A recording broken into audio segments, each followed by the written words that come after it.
Hi hello ನಮಸ್ಕಾರ, welcome back to Sakshi kitchens and logs. ಇದು ಮಂಗಳವಾರ ಬೆಳಗ್ಗೆ ಲಾಗ್ ಆಗಿರುತ್ತೆ. ಹಾಗೆ ಇವತ್ತಿನ ಲಾಗಲ್ಲಿ ಒಂದು ಒಳ್ಳೆ ಪನ್ನೀರ್ ಫ್ರೈಡ್ ರೈಸ್ ರೆಸಿಪಿನ ಸಹ ತೋರಿಸ್ತಿದ್ದೀನಿ. ಹಾಗಾಗಿ ವಿಡಿಯೋನ ಎಲ್ಲಿನೂ ಸಹ ಸ್ಕಿಪ್ ಮಾಡ್ತೀನಿ, ಪೂರ್ತಿಯಾಗಿ ನೋಡಿ. ಇನ್ ಕೇಸ್ ಈ ವಿಡಿಯೋ ನಿಮಗೇನಾದರೂ ಇಷ್ಟ ಆದರೆ ಪ್ಲೀಸ್ ಲೈಕ್ ಮಾಡಿ, ಶೇರ್ ಮಾಡಿ, ಕಾಮೆಂಟ್ ಮಾಡಿ. ಹಾಗೆ ಇನ್ನೂ ಯಾರು ನನ್ನ ಚಾನಲ್ನ ಸಬ್ಸ್ಕ್ರೈಬ್ ಮಾಡಿಲ್ಲ ಪ್ಲೀಸ್ ಸಬ್ಸ್ಕ್ರೈಬ್ ಮಾಡ್ಕೊಂಡು ನೋಡಿ. ನಿಮ್ಮದೊಂದು ಸಬ್ಸ್ಕ್ರೈಬ್ ನನಗೆ ತುಂಬಾ ಇಂಪಾರ್ಟೆಂಟ್ ಆಗುತ್ತೆ. ಹಾಗೆ ತುಂಬ ಜನ ಸಬ್ಸ್ಕ್ರೈಬ್ ಆಗದೇ ನೋಡ್ತಾ ಇದ್ದೀರಾ. ನನ್ನ ವೀಡಿಯೋಸ್ ನಿಮ್ಗೆ ಇಷ್ಟ ಆಗ್ತಾಯಿದೆ ಅಂತ ಅಂದ್ಕೊತಿದ್ದೀನಿ. ಹೇಗಿದ್ರು ವೀಡಿಯೋಸನ್ನು ನೋಡ್ತೀರಾ, ಒಂದು ಸಬ್ಸ್ಕ್ರೈಬ್ ಬಟನ್ನ ಪ್ರೆಸ್ ಮಾಡಿ ನೋಡಿದರೆ ನನಗೂ ಸಹ ಯೂಸ್ಫುಲ್ ಆಗುತ್ತೆ. ಇನ್ನು ಇಲ್ಲಿ ಮಂಗಳವಾರ ಬೆಳಗ್ಗೆ ಇವತ್ತು ಲೇಟಾಗಿ ನಾನು ಪೂಜೆ ಮಾಡ್ಕೊತಾ ಇದ್ದೀನಿ. ಸಾಮಾನ್ಯವಾಗಿ ನಾನು ದೇವ್ರ ಪಾತ್ರೆ ಏನು ಮಂಗಳವಾರ ದಿನ ತೊಳ್ಕೊಳಕ್ಕೆ ಹೋಗಲ್ಲ. ಯಾಕಂದರೆ ಗುರುವಾರ ನಾನು ರಾಯರ ಪೂಜೆ ಮಾಡೋದ್ರಿಂದ ಅವತ್ತಿನ ದಿನ ಮಾತ್ರ ದೇವ್ರ ಪಾತ್ರೆನ ತೊಳ್ಕೊತೀನಿ. ಆದರೆ ಇವತ್ತು ನಮ್ಮ ಊರಲ್ಲಿ ಜಾತ್ರೆ ಇತ್ತು. ನಾವು ಜಾತ್ರೆಗೆ ಹೋಗೋದಕ್ಕಾಗಲಿಲ್ಲ. ಪ್ರತಿ ವರ್ಷವೂ ಜಾತ್ರೆಗೆ ಹೋಗ್ತಿದ್ವಿ. ಆದರೆ ಈ ವರ್ಷ ಜಾತ್ರೆಗೆ ಹೋಗೋದಕ್ಕಾಗದೇ ಇರೋ ಕಾರಣಕ್ಕೆ ಮನೆಯಲ್ಲೇ ನೀಟಾಗಿ ಪೂಜೆನ ಮಾಡ್ಕೊಂಡ್ರೆ ಆಯಿತು ಅಂತ ಇಲ್ಲಿ ಇವತ್ತು ಲೇಟಾಗಿಯೇ ಪೂಜೆನ ಶುರು ಮಾಡ್ಕೊಂಡಿದ್ದೀನಿ. ಅಂದರೆ ಬೆಳಗ್ಗೆ ನನ್ನ ಹಸ್ಬೆಂಡ್ಗೂ ಸಹ ಬೇಗ ಹೋಗಬೇಕಾಗಿತ್ತಲ್ವ. ಇನ್ನು ನಾನು ಪೂಜೆ ಮಾಡ್ಕೊಂಡು ಕೂತ್ಕೊಂಡ್ರೆ ಅಡುಗೆ ಮಾಡೋದಕ್ಕಾಗೋದಿಲ್ಲ ಅಂತ ಹೇಳ್ಬಿಟ್ಟು ಇವತ್ತು ಅಡುಗೆ ಮನೆ ಕೆಲಸ ಎಲ್ಲ ಮುಗಿಸ್ಕೊಂಡು ಹಾಗೆ ಮನೆ ಕ್ಲೀನಿಂಗ್ ಎಲ್ಲ ಮುಗಿಸ್ಕೊಂಡು ಲೇಟಾಗಿಯೇ ಪೂಜೆನ ಮುಗಿಸ್ಕೊತಾ ಇದ್ದೀನಿ. ಸುಮಾರಾಗಿ ಒಂದು 9:30 10 ಗಂಟೆನೇ ಆಗಿತ್ತು ಇವತ್ತು ಪೂಜೆ ಮುಗಿಸೋ ಅಷ್ಟರಲ್ಲಿ. ಏನು ಮಾಡೋದಕ್ಕಾಗಲ್ಲ ಅಲ್ವಾ, ಒಂದೊಂದು ಸಾರಿ ಲೇಟಾಗುತ್ತೆ, ಒಂದೊಂದು ಸಾರಿ ಬೇಗ ಆಗುತ್ತೆ. ನಮಗೆ ಯಾವ ಥರ ಟೈಮ್ ಅಡ್ಜಸ್ಟ್ಮೆಂಟ್ ಇರುತ್ತೆ ಆ ಥರ ನಾವು ಪೂಜೆನ ಮುಗಿಸ್ಕೋಬೇಕಾಗುತ್ತೆ. ಮೊದಲೆಲ್ಲ ಹೇಗಾಗೋದಂದರೆ ಸ್ಕೂಲ್ ಇರೋವಂತಹ ಟೈಮಲ್ಲಿ ಬೆಳಗ್ಗೆ ಬೇಗನೆ ಎದ್ದೇಳ್ತಿದ್ದೆ, ಬ್ರಾಹ್ಮಿ ಮುಹೂರ್ತದಲ್ಲೆಲ್ಲ ಪೂಜೆ ಮುಗಿಸ್ಕೊಂಡ್ಬಿಡ್ತಿದ್ದೆ. ಇವಾಗ ಸಮ್ಮರ್ ಬಂದಿರೋದ್ರಿಂದ ನಾನು ಸಹ ಸೋಮೇರಿ ಥರ ಆಗಿಬಿಟ್ಟಿದ್ದೀನಿ.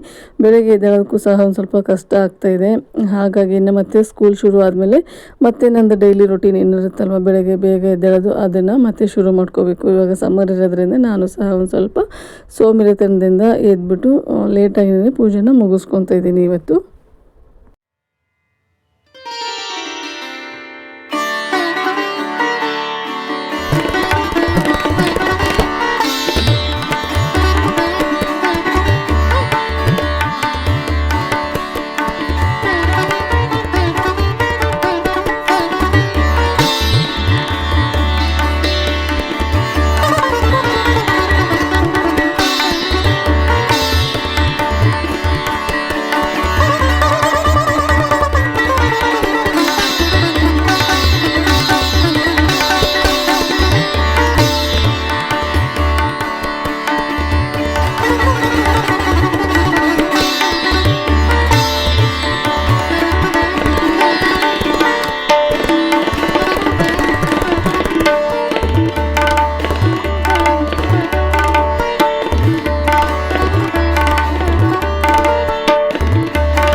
ಇನ್ನು ಇಲ್ಲಿ ಪೂಜೆನೆಲ್ಲ ಮುಗಿಸ್ಕೊಂಡ್ಮೇಲೆ ದೇವ್ರ ಮನೆ ನೋಡಿ ಎಷ್ಟು ಚೆನ್ನಾಗಿ ಕಾಣ್ತಾ ಇದೆ. ಒಂಥರ ಏನೋ ದೇವಸ್ಥಾನದಲ್ಲಿ ಇದ್ದೀವೇನೋ ಅನ್ನೋ ಥರ ಫೀಲ್ ಬರ್ತಾ ಇರುತ್ತೆ. ಈ ಥರ ವಿಶೇಷವಾಗಿ ಏನಾದರೂ ಮನೇಲಿ ಪೂಜೆ ಮಾಡಿದಾಗ ಇವತ್ತು ನನಗೂ ಸಹ ಅದೇ ಥರನೇ ಅನ್ನಿಸ್ತಾ ಇತ್ತು. ಇನ್ನು ಪೂಜೆನೆಲ್ಲ ಮುಗಿಸ್ಕೊಂಡ್ಮೇಲೆ ಮನೆ ಕ್ಲೀನಿಂಗ್ ಎಲ್ಲ ಆಗಿತ್ತಲ್ವ, ಇನ್ನು ಟಿಫನ್ ಮಾಡೋಣ ಅಂತೇಳಿ ನಿನ್ನೆನೇ ದೋಸೆ ಹಾಕಿಟ್ಟಿದ್ದೆ ಅಲ್ವ. ಮನೆಯಲ್ಲಿ ಮಕ್ಕಳೆಲ್ಲ ಟಿಫನ್ನ ಮಾಡಿದ್ರು, ನಾನು ಒಬ್ಬಳು ಮಾತ್ರ ಇಲ್ಲಿ ನನಗೆ ದೋಸೆನ ಹಾಕ್ಕೊಂಡು ಬ್ರೇಕ್ಫಾಸ್ಟ್ನ ಮುಗಿಸ್ಕೊತಿದ್ದೀನಿ. ನನಗಂತೂ ಈ ಥರ ಮಸಾಲೆ ದೋಸೆ ಇದ್ದರೆ ಮಾತ್ರ 3 ಹೊತ್ತು ಮಸಾಲೆ ದೋಸೆ ಕೊಟ್ಟರು ಸಹ ಬೇಜಾರಾಗೋದಿಲ್ಲ. ಹಾಗಾಗಿ ವಾರದಲ್ಲಿ ಒಂದ್ಸರಿ ಏನಾದರೂ ಈ ಥರ ಮಸಾಲೆ ದೋಸೆನ ಮಾಡಿಕೊಂಡು ತಿಂತಾಯಿರ್ತೀನಿ. ಮನೆಯಲ್ಲಿ ಅಷ್ಟೇನಲ್ಲ, ಏನಾದರೂ ಹೊರಗಡೆ ಎಲ್ಲಾದರೂ ಹೋದಾಗ ಏನಾದರೂ ಬ್ರೇಕ್ಫಾಸ್ಟ್ ಮಾಡಬೇಕು ಅಂದರೆ ಅಲ್ಲೇ ಅಷ್ಟೇ ನಾನು ಮಸಾಲೆ ದೋಸೆನೇ ಆರ್ಡರ್ ಮಾಡಿಕೊಂಡು ತಿನ್ನೋದು. ಅಷ್ಟು ಇಷ್ಟ ನನಗೆ ಮಸಾಲೆ ದೋಸೆ ಅಂದರೆ. ಯಾರೆಲ್ಲ ಮಸಾಲೆ ದೋಸೆ ಪ್ರಿಯರಿದ್ದೀರಾ ಅಂತ ನನಗೆ ಕಮೆಂಟ್ ಸೆಕ್ಷನಲ್ಲಿ ಕಮೆಂಟ್ ಮಾಡಿ ತಿಳಿಸಿ.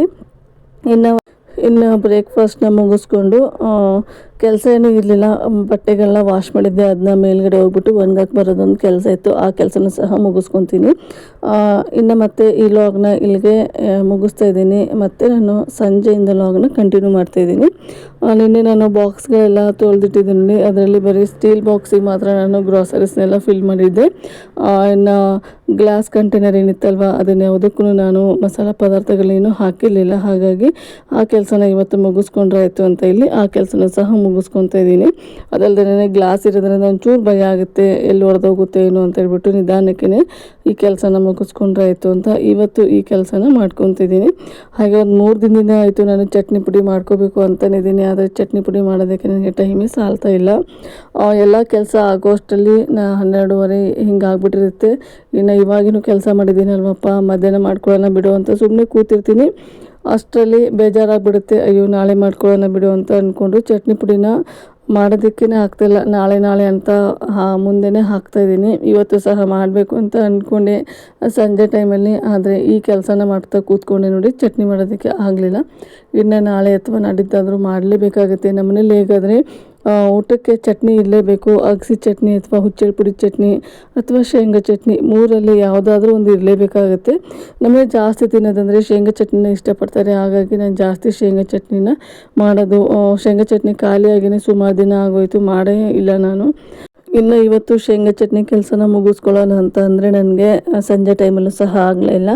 ಇದೆಲ್ಲ ಗ್ಲಾಸ್ ಕಂಟೈನರ್ಗೆ ಅದದು ಪದಾರ್ಥಗಳೆಲ್ಲ ಹಾಕಿ ಎತ್ತಿಕ್ಕಷ್ಟರಲ್ಲಿ ರಾತ್ರಿ ಅಡುಗೆಗೂ ಸಹ ಪ್ರಿಪೇರ್ ಮಾಡ್ಕೋಬೇಕಾಗಿತ್ತು. ಹಾಗಾಗಿ ಇವತ್ತು ಸಹ ಆಗಲಿಲ್ಲ. ನಾಳೆ ನೋಡೋಣ, ನಾಳೆ ಮಾಡ್ಕೊಂಡ್ರೆ ಆಯಿತು ಅಂತ ಸುಮ್ಮನೆ ಆಗಿದ್ದೀನಿ. ಇನ್ನು ಗ್ಲಾಸ್ ಕಂಟೈನರ್ ಏನಿತ್ತಲ್ವ ಅದಕ್ಕೆ ಚಕ್ಕೆ ಲವಂಗ ಅದೆಲ್ಲ ನಾನು ಈ ಥರ ಗ್ಲಾಸ್ ಕಂಟೈನರ್ಗೆ ಹಾಕಿಡೋದ್ರಿಂದ ಅದನ್ನೆಲ್ಲ ನೀಟಾಗಿ ಹಾಕಿಬಿಟ್ಟು ಪಕ್ಕದಲ್ಲೇ ರ್ಯಾಕ್ ಇಟ್ಕೊಂಡಿದ್ದೀನಿ ನೋಡಿ, ಅದಕ್ಕೆ ನೀಟಾಗಿ ಜೋಡಿಸಿ ಇಟ್ಕೊತಿದ್ದೀನಿ. ಈ ಥರ ವಾಶ್ ಮಾಡಿ ನಾವು ಏನಾದರೂ ಫಿಲ್ ಮಾಡ್ಕೊಂಡಾಗ ನೋಡೋದಕ್ಕೆ ತುಂಬ ಚೆನ್ನಾಗಿ ಕಾಣ್ತಿರುತ್ತೆ. ಬಾಟಲ್ಗಳೆಲ್ಲ ಹೊಸದಾಗಿ ಕಾಣ್ತಿರುತ್ತಲ್ವ, 1-2-3 ದಿನ ಒಂಥರ ಏನೋ ಲುಕ್ಕೇ ಚೇಂಜ್ ಆಗಿರುತ್ತೆ. ಅದಲ್ಲದೆ ನಾನು ಗ್ಯಾಸ್ ಪಕ್ಕನೇ ಇಟ್ಕೊಂಡಿದ್ದೀನಿ ನೋಡಿ, ಎಣ್ಣೆ ಜಿಡ್ಡು ಅದೇ ಒಗ್ಗರಣೆ ಹಾಕಿದಾಗ ಸಿಡಿತಾ ಇರುತ್ತೆ. ಹಾಗಾಗಿ ನಾನು ಇದನ್ನು ಆವಾಗವಾಗ ಕ್ಲೀನ್ ಮಾಡ್ಕೊತೀನಿ. ಇವತ್ತೇನು ರ್ಯಾಕ್ ಏನು ಕ್ಲೀನ್ ಮಾಡ್ಕೊಳ್ಳೋಕ್ಕೇನು ಹೋಗಲಿಲ್ಲ, ಯಾಕಂದರೆ ಅದನ್ನ ಮೊನ್ನೆ ಇನ್ನೂ ಕ್ಲೀನ್ ಮಾಡಿದ್ದೆ. ಹಾಗಾಗಿ ಬರೀ ಅದರಲ್ಲಿರೋವಂತಹ ಬಾಟಲ್ಸ್ಗಳೇನಿದ್ವಲ್ಲ ಅದನ್ನು ಮಾತ್ರ ಇಲ್ಲಿ ಕ್ಲೀನ್ ಮಾಡ್ಕೊಳ್ತಾ ಇದ್ದೀನಿ. ಇನ್ನು ಅದಾದ ನಂತರ ಒಂದು ಸ್ವಲ್ಪ ಮಕಾನು ಅದೆಲ್ಲ ತೊಗೊಂಡು ಬಂದಿದ್ದೆ. ಕೆಳಗಡೆ ಸ್ಟೋರೇಜ್ ಬಕೆಟ್ ಇಟ್ಕೊಂಡಿದ್ದೀನಿ. ಈ ಎಣ್ಣೆ ಹಾಗೆ ಈ ಥರದ್ದು ಏನಾದರೂ ಎಕ್ಸ್ಟ್ರಾ ಐಟಮ್ಸ್ ಏನಾದರೂ ತೊಗೊಂಡು ಬಂದರೆ ಆ ಥರ ಕೆಳಗಡೆ ಸ್ಟೋರೇಜ್ ಬಕೆಟಿಗೆ ಹಾಕಿದ್ರೆ ನನಗೆ ಯಾವಾಗ ಬೇಕು ನೋಡಿ ಆವಾಗ ತೊಗೊಳೋದಕ್ಕೆ ಸರಿ ಹೋಗುತ್ತೆ ಅಂತ. ಇನ್ನು ಅದಾದ ನಂತರ ಇವತ್ತು ಒಂದು ಸ್ವಲ್ಪ ಪನ್ನೀರ್ ಫ್ರೈಡ್ ರೈಸ್ ಮಾಡೋಣ ಅಂತ ಅಂದ್ಕೊಂಡೆ. ನೈಟಿಗೆ ಸಾಂಬಾರು ಅದೇನೂ ಇರಲಿಲ್ಲ, ಯಾಕಂದರೆ ಬೆಳಗ್ಗೆ ದೋಸೆ ಮಾಡಿದ್ದೆ ನೋಡಿ, ಅದನ್ನೇ ಮಧ್ಯಾಹ್ನಕ್ಕೆ ಸರಿ ಮಾಡ್ಕೊಂಡಿದ್ವಿ. ಇನ್ನು ನೈಟ್ ಒಂದು ಹೊತ್ತಿಗೆ ಸಾಂಬಾರೆಲ್ಲ ಎಲ್ಲಿ ಮಾಡ್ಕೊಂಡು ಕೂತ್ಕೊಳ್ಳೋದು ಅಂತೇಳ್ಬಿಟ್ಟು ಪನ್ನೀರ್ ಇತ್ತು ಮನೆಯಲ್ಲಿ. ಹಾಗಾಗಿ ಪನ್ನೀರ್ ಫ್ರೈಡ್ ರೈಸ್ನ ಮಾಡೋಣ ಅಂತೇಳಿ ಅದಕ್ಕೆ ಏನೇನು ಬೇಕು ನೋಡಿ ಪದಾರ್ಥ ಅದನ್ನೆಲ್ಲಿ ಕಟ್ ಮಾಡಿ ಇಟ್ಕೊತಾ ಇದ್ದೀನಿ.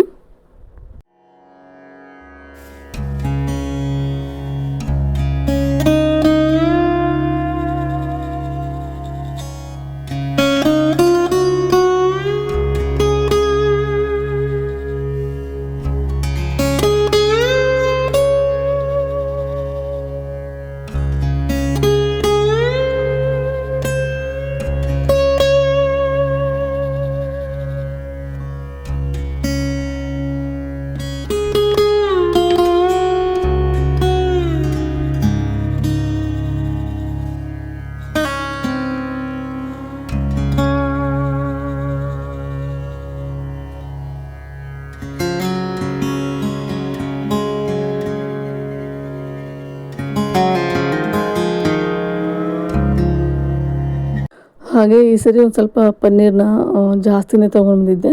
ಹಾಗಾಗಿ ಇಲ್ಲಿ ಇವಾಗ ಅಡುಗೆಗೆ ಎಷ್ಟು ಬೇಕು ನೋಡಿ ಅಷ್ಟನ್ನು ಎತ್ತಿಕ್ಕೊಂಡು ಈ ಥರ ಒಂದು ಬಾಕ್ಸಿಗೆ ಹಾಕಿಬಿಟ್ಟು ಸ್ಟೋರ್ ಮಾಡಿ ಇಟ್ಕೊಂಡ್ಬಿಟ್ರೆ ಆರಾಮಾಗಿ ನಾವು ಒಂದು 15 ಡೇಸ್ ಅಥವಾ 20 ಡೇಸ್ ಆದರೂ ನಾವು ಪನ್ನೀರನ್ನ ಯೂಸ್ ಮಾಡ್ಕೋಬೋದು.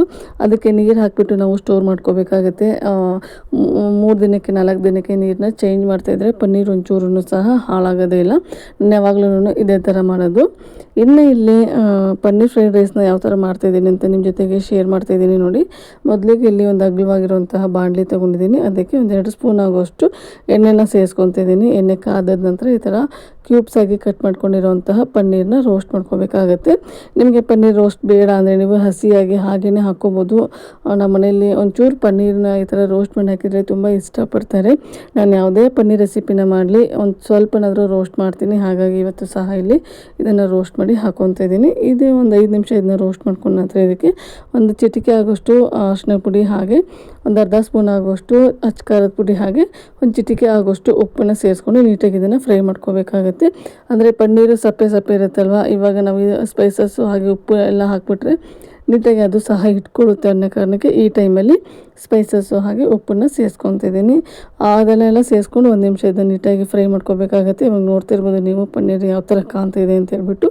ಇದು ಇವಾಗ ನೀಟಾಗಿ ಫ್ರೈ ಆಗಿದೆ. ಇದನ್ನು ಒಂದು ಬೇರೆ ತಟ್ಟೆಗೆ ನಾನು ಟ್ರಾನ್ಸ್ಫರ್ ಮಾಡ್ಕೊತೀನಿ. ಇನ್ನು ಟ್ರಾನ್ಸ್ಫರ್ ಮಾಡ್ಕೊಂಡ್ಮೇಲೆ ಇದೇ ಬಾಣಲೆಯಲ್ಲಿ ನಾನು ಫ್ರೈಡ್ ರೈಸ್ನ ಮಾಡ್ಕೊತಿರೋದ್ರಿಂದ ಇದನ್ನೇನು ಮತ್ತೆ ವಾಶ್ ಮಾಡೋದಕ್ಕೇನು ಹೋಗೋದಿಲ್ಲ. ಯಾಕಂದರೆ ಇದರಲ್ಲಿ ಆಲ್ರೆಡಿ ಎಣ್ಣೆ ಹಾಕಿರೋದ್ರಿಂದ ಎಣ್ಣೆ ಇತ್ತು.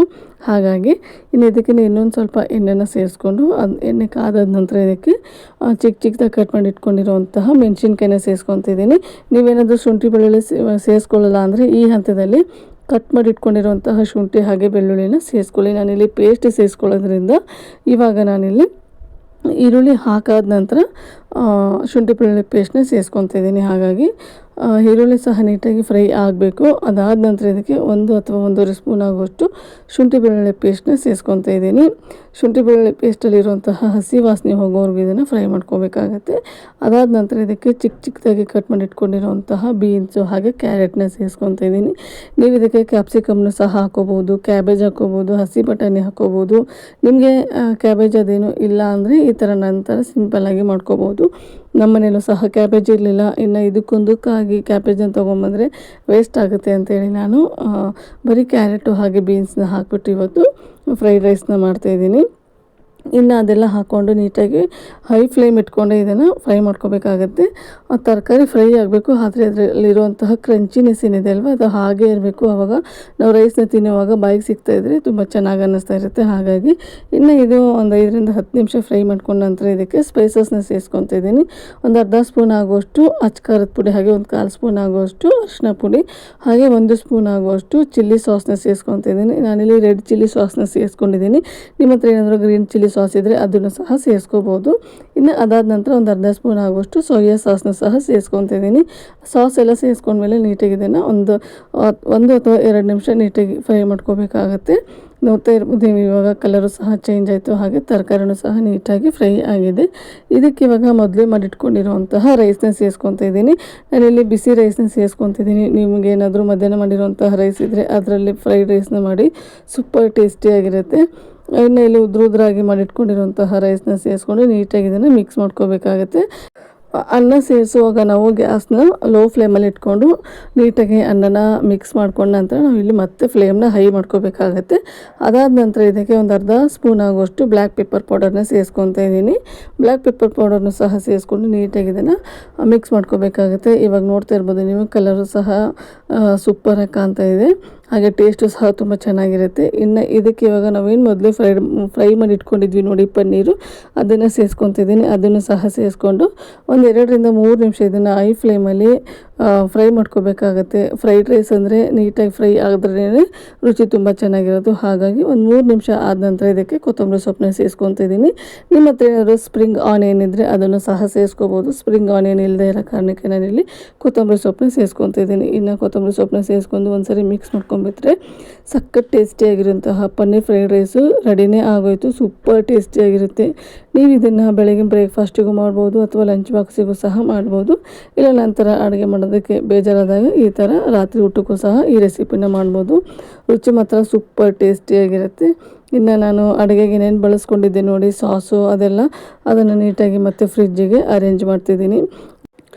ಇನ್ನು ಮಕ್ಕಳ ಕೈಯಲ್ಲೇ ಕೊಟ್ಬಿಟ್ರೆ ಅವರು ಎಲ್ಲಿಡಬೇಕು ಅಂತ ಗೊತ್ತೇ ಆಗೋದಿಲ್ಲ, ಯಾವುದ್ಯಾವ್ದು ಪ್ಲೇಸಲ್ಲಿ ಏನೇನು ಇಟ್ಟಿದೆ ಅಂತ ಗೊತ್ತಾಗಲ್ಲ ನೋಡಿ. ಹಾಗಾಗಿ ನಾನೇ ನೀಟಾಗಿ ಫ್ರಿಜ್ಜಿಗೆ ಏನೇನು ತೊಗೊಂಡಿದ್ದೆ ನೋಡಿ ಫ್ರಿಜ್ಜಿಂದ ಅದನ್ನೆಲ್ಲ ನೀಟಾಗಿ ಅದರ ಜಾಗಕ್ಕೆ ಇಟ್ಬಿಟ್ಟು ಮತ್ತು ಅಡುಗೆ ಮನೆಗೆ ಬಂದುಬಿಟ್ಟು ಇನ್ನು ಊಟನ ಮಾಡ್ಕೋಬೇಕಾಗಿತ್ತು. ಟೈಮು ಆಗಿತ್ತು 8:45 9 ಗಂಟೆ ಆಗಕ್ಕೆ ಬಂದಿತ್ತು. ಹಾಗಾಗಿ ಬೇಗ ಬೇಗ ಊಟನೂ ಸಹ ಮುಗಿಸ್ಕೊತಾ ಇದ್ದೀವಿ. ಇನ್ನು ಊಟನೆಲ್ಲ ಮುಗಿಸ್ಕೊಂಡು ಮಿಕ್ಕೊಂಡಿರೋಂತಹ ಕೆಲಸಗಳಿರ್ತಾವಲ್ವ, ಅಡುಗೆ ಮನೆ ಕ್ಲೀನಿಂಗು ಹಾಗೆ ಪಾತ್ರೆ ತೊಳೆಯೋದು ಅದೆಲ್ಲ ಇರುತ್ತಲ್ವ, ಆ ಕೆಲಸನೂ ಸಹ ಇಲ್ಲಿ ಮುಗಿಸ್ಕೋಬೇಕಾಗಿತ್ತು. ಇನ್ನು ಇವತ್ತಿನ ವ್ಲಾಗ್ನ ಇಲ್ಲಿಗೆ ಎಂಡ್ ಮಾಡ್ತಾಯಿದ್ದೀನಿ. ನಾನು ಮಾಡಿರೋಂತಹ ವ್ಲಾಗು, ನಾನು ಮಾಡಿರೋಂತಹ ರೆಸಿಪಿ ನಿಮಗೇನಾದರೂ ಇಷ್ಟ ಆದರೆ ಪ್ಲೀಸ್ ಲೈಕ್ ಮಾಡಿ, ಶೇರ್ ಮಾಡಿ, ಕಾಮೆಂಟ್ ಮಾಡಿ. ಹಾಗೆ ಇನ್ನೂ ಯಾರು ನನ್ನ ಚಾನಲ್ನ ಸಬ್ಸ್ಕ್ರೈಬ್ ಮಾಡಿಲ್ಲ ಪ್ಲೀಸ್ ಸಬ್ಸ್ಕ್ರೈಬ್ ಮಾಡ್ಕೊಂಡು ನೋಡಿ. ನಿಮ್ದೊಂದು ಸಬ್ಸ್ಕ್ರೈಬ್ ನನಗೆ ತುಂಬಾ ಇಂಪಾರ್ಟೆಂಟ್ ಆಗುತ್ತೆ. ಹಾಗೆ ನಿಮ್ಮ ಫ್ಯಾಮಿಲಿ ಆ್ಯಂಡ್ ಫ್ರೆಂಡ್ಸಿಗೂ ಸಹ ಶೇರ್ ಮಾಡಿ. Thank you.